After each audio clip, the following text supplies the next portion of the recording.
would say the vision that I have is, let's say, genetic well-being. If I said so, that's health and well-being, but from genetics point of view, because we are talking about a large number of genetic disorders, and I really hope that in today's context, what we talk about as P4 medicine, that is predictive, preventive, personalized, and participatory, will actually be a reality. So that's, it's been the vision all through. As far as the focus is concerned, as I said, I'm entirely looking at only those disorders which have a genetic basis. If I have to just explain just a little bit, when we say genetic disorders, it can be a single gene disorder which is running in a family from a parent to a child, or both parents contribute to the child, and so on. And it's only about 6 to 8%, but a large majority of disorders are lifestyle disorders, about 60%, which includes things like hypertension, diabetes, asthma, rheumatoid arthritis, and so on.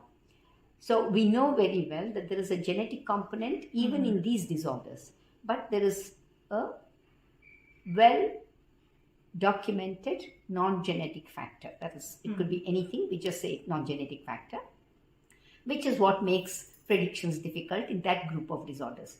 So I've had an opportunity through my career to look at both the genetic basis of single gene disorders as well as try and uncover as much as we can for the genetic basis of the so-called complex traits or lifestyle disorders. So that really has been the theme of work ever since I started human genetics work, maybe in 1989, 90 onwards.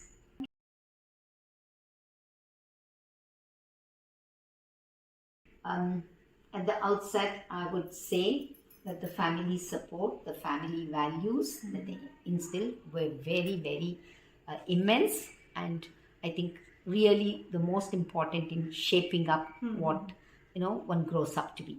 So while there was abundant love, there was equal amount of discipline, which was very essential as a part of the bringing. So those are like really very important. And somewhere the value of education and to be independent, to have a career, was equally instilled, more by, I would say, by practice rather than by through preaching, because the family was educated.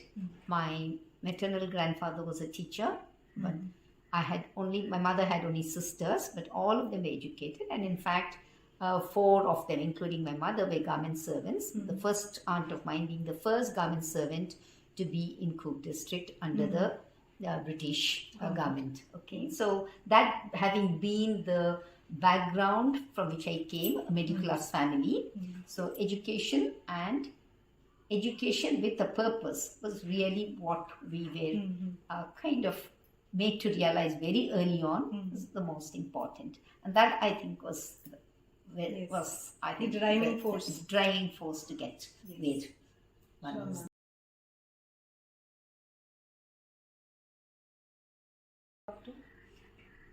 We just said that I was from a small town in Cook, so we really didn't have so much of exposure.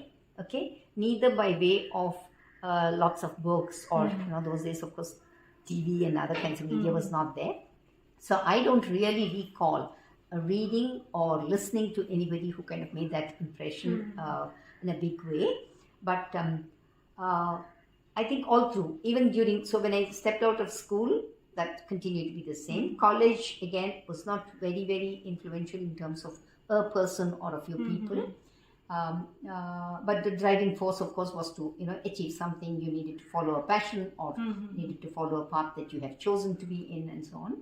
But I must say that when I got into my PhD mentor, Professor S.R.V. Rao, was a large source of inspiration because he was a wonderful human being, a great teacher, a very passionate scientist who really instilled values of what you do is not important, how you do is important in science. Basically, these are all very essential for the practice of science. Yes, so I think I learned a lot from him, and I've tried to follow that through my career.